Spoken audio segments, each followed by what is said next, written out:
이 시간 은혜 받으실 하나님의 말씀은 신약 성경 누가복음 13장 18절에서 21절 말씀입니다. 누가복음 13장 18절에서 21절의 말씀을 다 같이 합독하시겠습니다.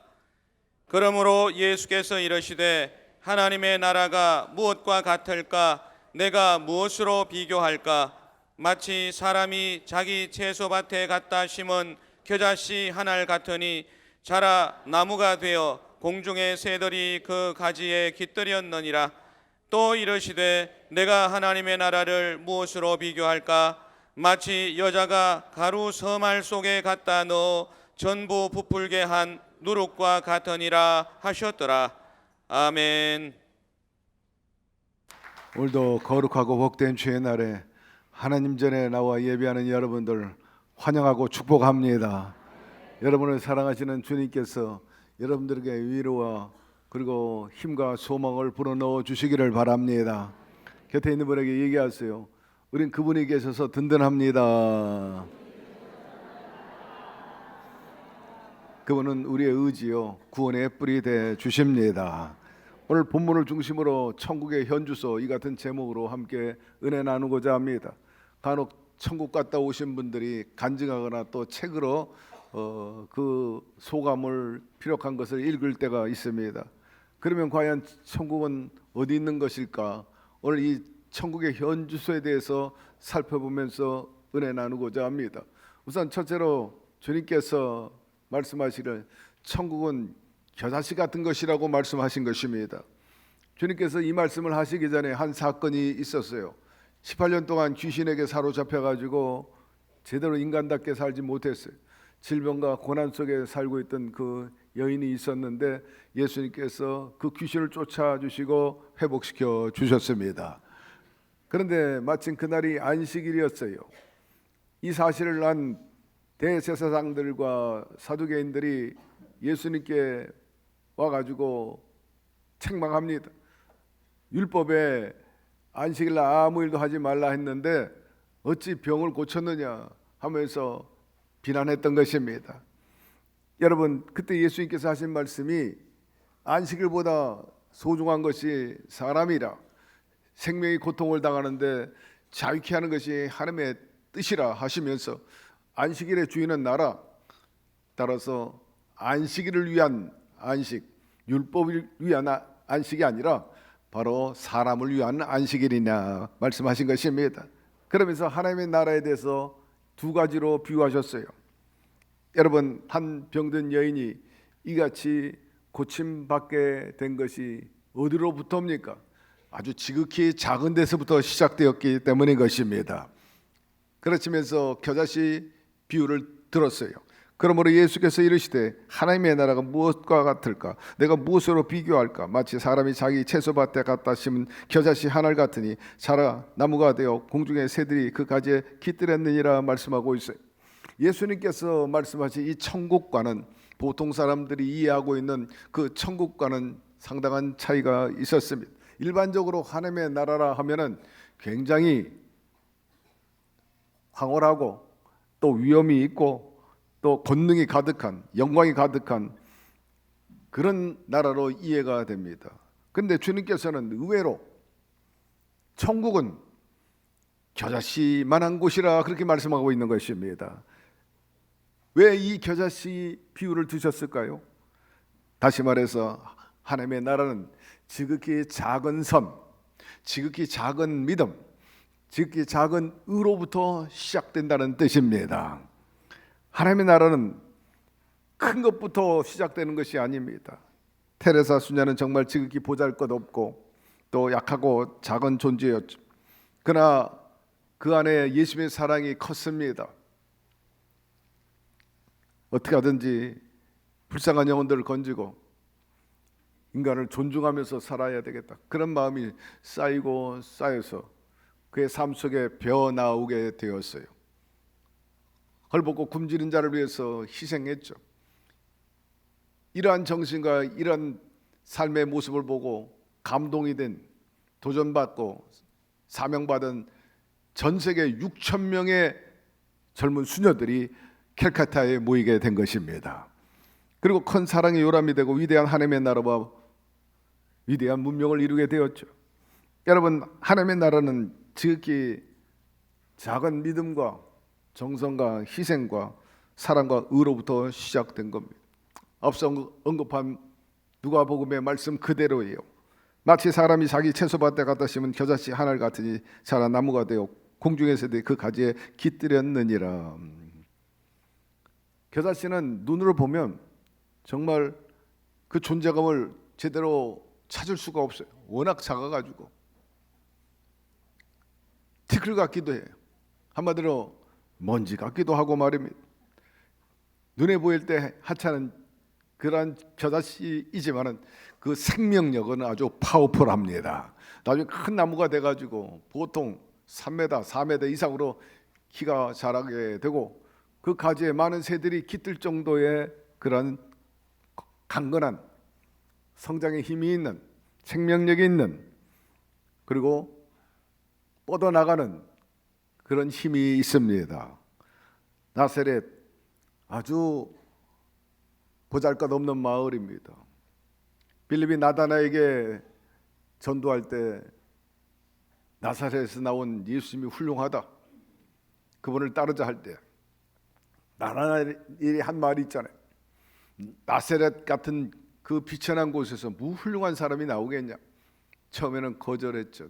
그러나 나중에 예수님 만난 다음에 변화되고 훌륭한 주의 제자가 되었습니다만은 나사렛 그 인정받지 못하는 그런 하찮은 마을이었는데 거기서 태어난 예수님, 그리고 정말 사회적으로 신분이 그렇게 크게 존중받지 못하는 위치에 있는 예수님, 당시에 12 제자가 따랐어요.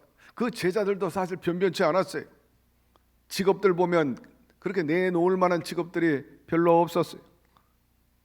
그들의 학업이라든지 그 스펙도 보잘것 없었어요. 그런데 그들을 통해서 하나님의 나라가 왕성해져 가지고 세계 복음화를 이루게 된 것입니다. 당시에 누가 이것을 예상하고 예측했겠습니까? 그러나 겨자씨같이 보잘것없는 12 제자를 통해서 겨자씨만한 그 복음이 전파됨으로 인해서 온 세계가 구원을 입게 되고 생명력을 확장해 나가고 있는 것을 볼 수가 있어요. 이처럼 하나님의 나라는 보잘것없는 사람들에 의해서 이룩된 겁니다. 사실 아브라함도 베드로도 바울도 칼빈도 웨슬레도 폐병 사기로 죽어갔던 조용기 목사님 등등 정말 겨자씨 같은 분들이었어요. 그러나 그들은 온 세계를 놀라게 하는 위대한 인물들이 되었습니다. 우리 교회 모교라고 할 수 있는 여의도 수복음교회 시작이 그랬어요. 아주 하찮하고 비천했어요. 대저동에 천막치고 5명이 시작한 교회입니다. 그 작은 교회 안에 놀라운 것은 원대한 비전이 있었다는 거예요. 민족복음화, 세계복음화의 꿈을 가지고 계셨어요. 작은 교회 안에 이미 큰 것이 들어와 있는 겁니다. 결국 세계를 품는 교회가 되었어요.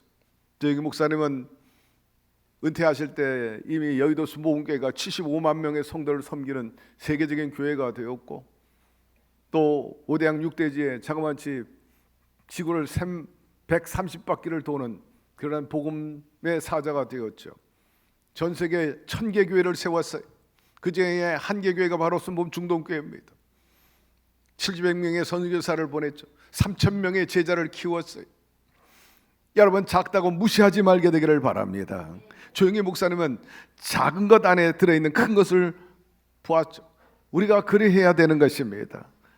따라서 여러분, 자화상 작다고 생각하지 말고 엽전이라고 생각하지 말게 되기를 바랍니다.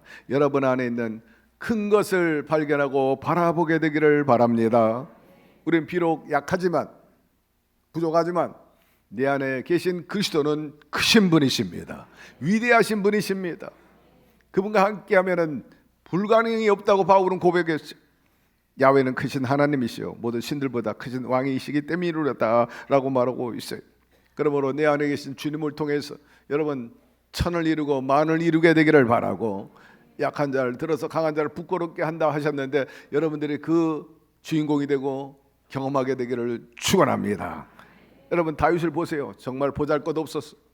그런 형제 가운데 말째요. 형제들한테 존중받지 못했고 심지어는 아버지에게도 보잘것없는 아들로 보였죠. 그래서 초림 목동에 불과했습니다.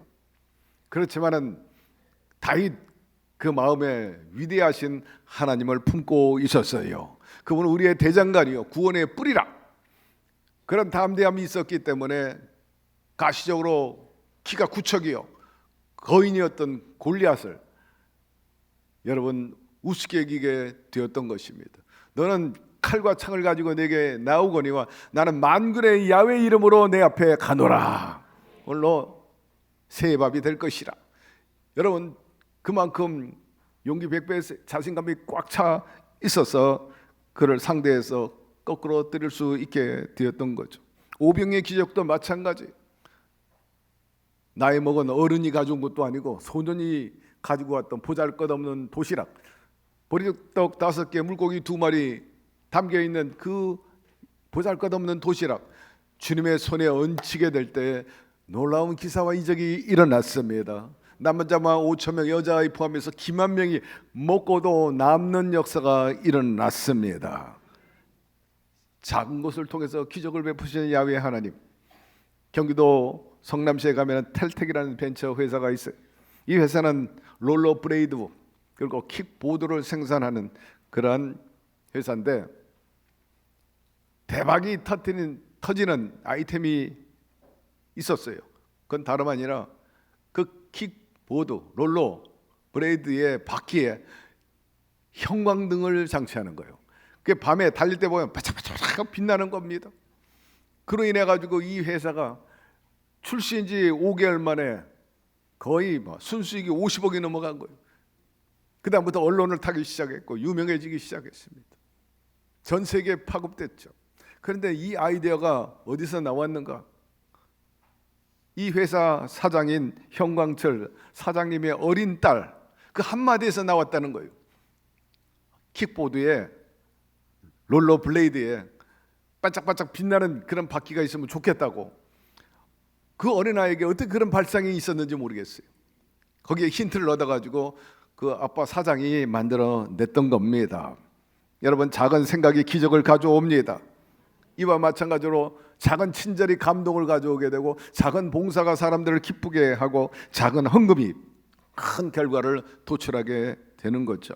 이러므로 우리가 맡은 일에 여러분 하찮다고 생각하지 말고 역시 비중이 있다고 긍정하게 되기를 바라고 작은 일에 충성함으로 큰 역사를 이루게 되기를 바랍니다. 우리 주님은 믿음을 요구하고 있어요. 무슨 믿음입니까? 겨자씨만한 믿음. 우리에게 만약 코끼리만한 믿음을 요구했다면 어떻게 할 뻔했어? 겨자씨만한 믿음만 있어서 저 산을 명하여 바다에 던주라면 그대로 이루리라. 진실로 너에게 이르노니 너에게 믿음이 겨자씨 하나만큼만 있어도 이 산을 명하여 여기서 저기로 옮겨질지라 하면 옮겨질 것이요 또 너희가 못할 것이 없으리라. 이러므로 저와 여러분이 희망이 있어요. 큰 건 요구한 게 아니에요. 겨자씨만한 믿음이라. 작은 진실, 작은 선, 작은 작은 헌신, 주님이 그걸 원하고 계시는 거예요. 따라서 여러분 안에 작은 것을 통해서 큰 걸 얻고 주님의 큰 문화와 생명 그리고 하나님을 이루면서 살게 되기를 주의 이름으로 축원합니다. 두 번째로 예수님께서 비유로 든 것은 누룩인 것입니다. 이르시되 내가 하나님의 나라를 무엇으로 비교할까? 마치 여자가 가루 서말 속에 갖다 넣은 전부 부풀게 한 누룩과 같으니라 하셨느니라. 누룩이 뭡니까? 가루 속에서 서서히 안 보이듯 하면서도 여러분 은밀히 조용히 부풀게 하는 존재입니다. 이 누룩은 서두르지도 않아. 자기 역할을 묵묵히 감당하면서 숨기면서 확대 생산하고 있는 겁니다. 하나님의 나라도 당장 눈에 보이거나 주어지는 것이 아니지만 서서히 그러면서도 완벽하게 변화되어 나가는 것을 속성으로 갖고 있어요. 예수 그리스도의 복음이야말로 생명의 누룩인 것입니다. 복음이 들어가는 곳마다 변화의 역사가 일어납니다. 예루살렘 그 복음이 안디옥으로 가고 안디옥이 로마로 가고 그 복음이 소아시로 옮겼죠. 그리고 로마로 가서 정복하게 되고 그로 인해서 유럽이 변화되고 미 대륙과 그리고 저 남미뿐만 아니라 대양주, 아시아, 아프리카 이렇게 하나님의 복음이 전파돼 가지고 하나님의 땅이 넓어진 것을 알 수가 있어요. 로마가 기독교를 국교로 삼았죠. 콘스타 대제 때 AD 334년에 국교를 정했어요. 그런데 역사에 보면 이 로마보다 먼저 기독교를 국교로 삼은 나라가 있습니다. 여러분, 바로 아르메니아입니다. 세계 최초로 기독교 국가를 선포한 나라고, 주변 페르시아, 로마 제국 사이에서 정체성을 지키는데 기독교의 중요한 역할을 했어요. 당시에 유럽이 야만 국가가 굉장히 많이 있었습니다. 아일랜드, 스코틀랜드, 또 노르웨이, 덴마크, 스웨덴. 특히 노르웨이, 덴마크, 스웨덴은요 바이킹족의 원조입니다. 약탈을 삼는 거예요. 바다의 해적들. 오늘날 저 아프리카의 바다에서 해적질하는 그 나라들과 똑같아요.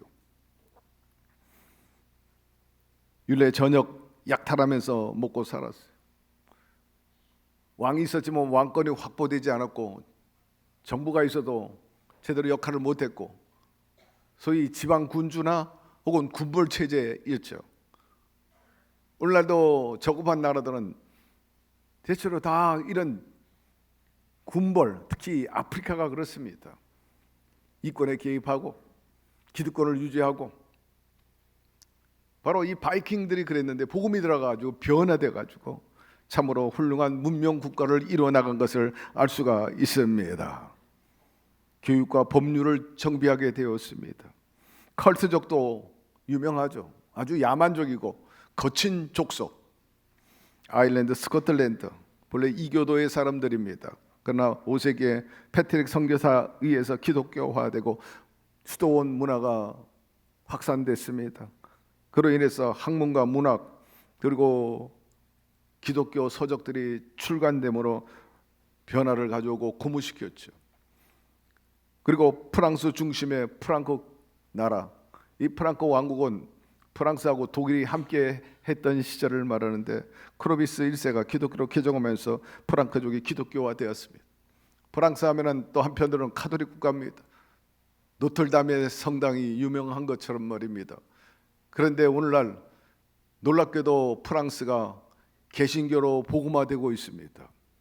다시 한번 부흥이 일어나고 있어요. 특히 오순절 계통에서 교회들이 아주 놀랍게 성장하고 있어요. 아주 꾸은 뉴스입니다. 유럽이 다시 한번 성령의 계절이 불어오고 있는 거죠.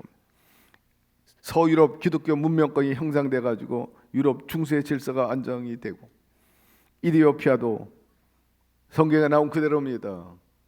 어느 날 이디오피아 내시가 마차를 타고 예루살렘을 방문했는데 성경을 읽고 있길래 고개를 까우뚱까우뚱하는 그 내시를 보면서 빌립이 이해가 되느냐? 잘 모르겠는데 마차에 올라가지고 성경을 해석해 주었어요. 그것이 기인돼 가지고 내시가 하나님 말씀을 더 사랑하게 되고 나가서 그들이 이디오피아 가가지고 복음을 전해가지고 아프리카에서 제일 먼저 기독교화된 나라가 되었어요. 거의 85%가 예수를 믿게 되고 그들은 솔로몬의 후예라 막 그런 자부심도 갖고 있어요. 실바 여왕이 세운 나라이기 때문입니다. 그리고 자기네 나라에 법계가 있다 주장하고 있기도 합니다. 정치 문화 그리고 건축에 기독교화되고 또 정체성을 확보했죠. 러시아, 우크라이나, 불가리아 이 스라브 족속도 마찬가지. 10세기에 기독교를 수용한 후에 정치, 경제 그리고 문화, 교육의 저변에 주님의 정신이 깔려 있었습니다. 특별히 예술 분야에서 크게 이바지한 것을 우리가 알 수가 있어요. 우리 교회에 많은 성화들이 걸려 있는데 우크라이나 사람들이 그린 거예요. 직수입했습니다. 부탁을 해가지고 직접 그려서 저희 교회에 전시해 놓은 거예요. 예술성이 굉장히 뛰어납니다. 대한민국도 마찬가지예요. 조선마을 박해 속에서도 기독교가 전해지면서 근대 개혁 운동이 일어나고 발전을 가져오게 되었죠. 그리고 인권이 신장됐어요.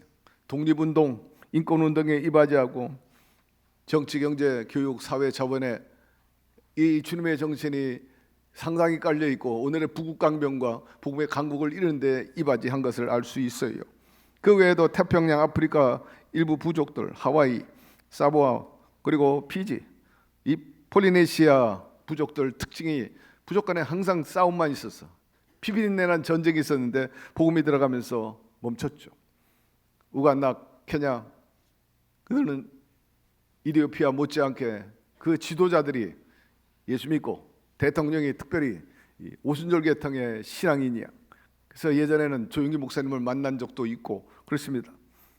일부 지역의 교육, 의료, 행정 체계를 크게 발전시켜 나간 것을 볼 수 있어요. 인류의 이런 변화의 역사가 어떻게 일어납니까? 인간의 힘이나 지혜나 여러분 능력으로 된 게 아니라 오직 야의 영으로 이루신 것입니다.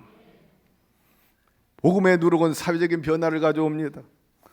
예수 믿는 사람들이 속한 사회 달라지는데 저와 여러분들이 그런 역할을 감당해야 할 것입니다. 복음이 들어가자 개인의 심성이 변화되고 사회 문화나 국가의 그 정체성이 변화됐어요. 로마가 복음화되자마자 제일 먼저 금지된 것이 서로 죽고 죽이는 검투사 경기가 멈췄어요.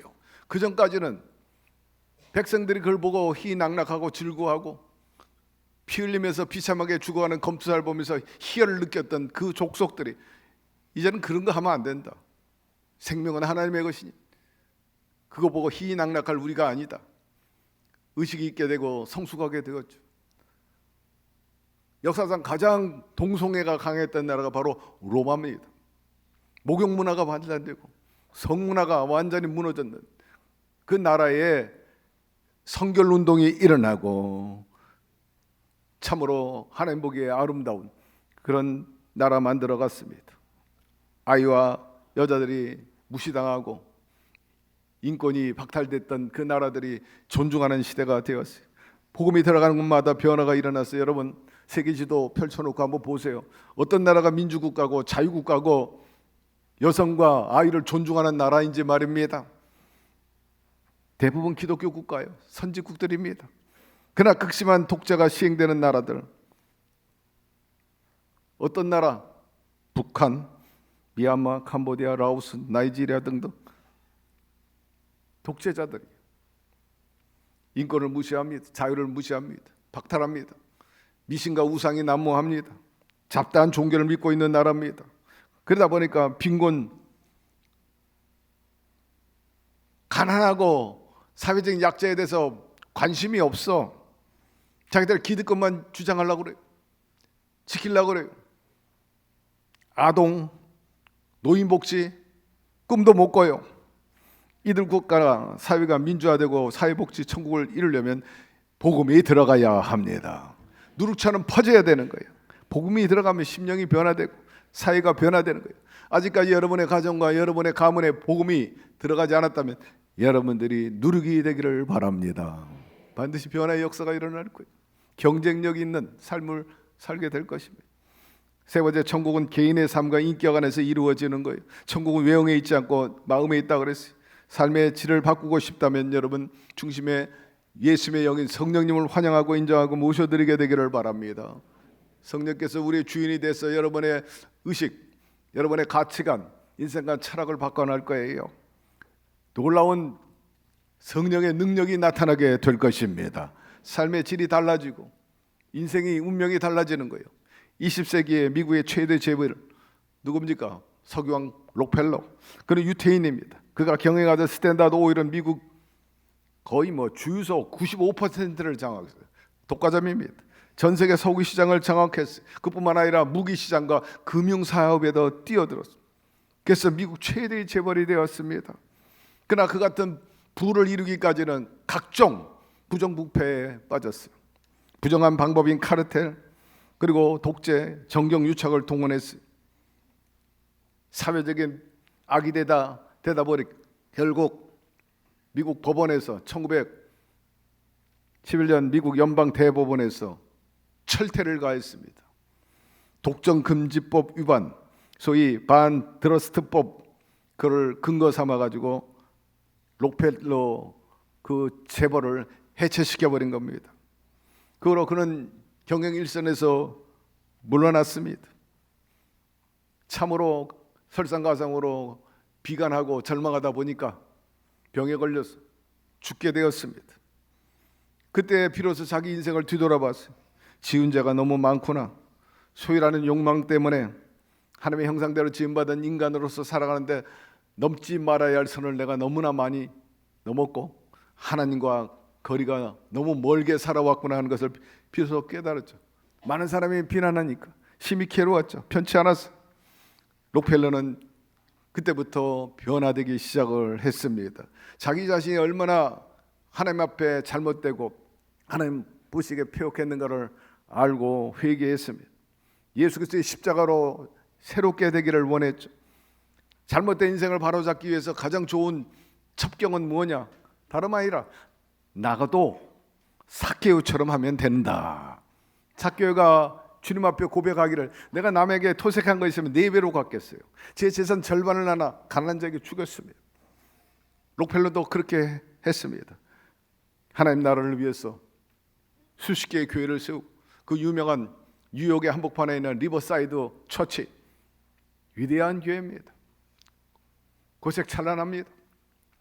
시카고 대학을 비롯한 여러 대학을 세우고 록펠러 재단, 교육재단, 의학연구소 등을 설립해가지고 자선사업과 의료사업과 선교사업 여기에 몰두하게 됩니다. 아프리카 돕기 위해서도 힘씁니다. 그는 역사상 가장 많은 돈을 기부한 사람 중에 하나예요.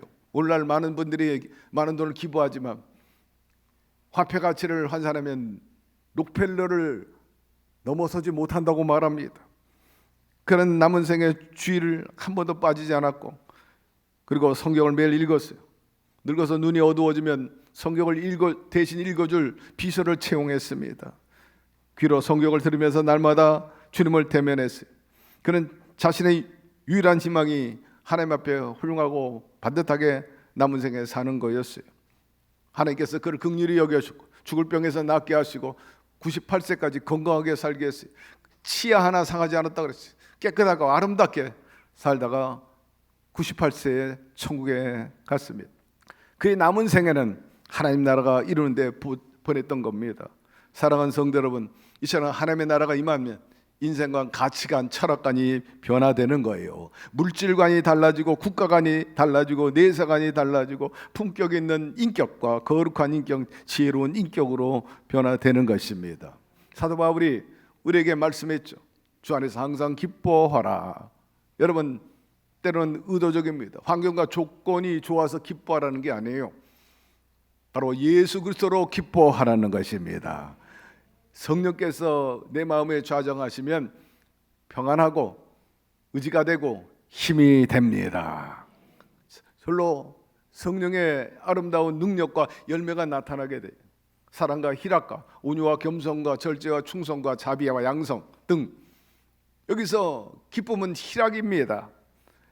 너희들이 나를 택한 것이 아니고 내가 너희를 택하여 세웠나니 너희로 가서 과실을 많이 맺으면 하나님께 영광이 되고 너희가 그 열매를 놓고 내게 기도하면 무엇인지 구하면 내가 응답하리라.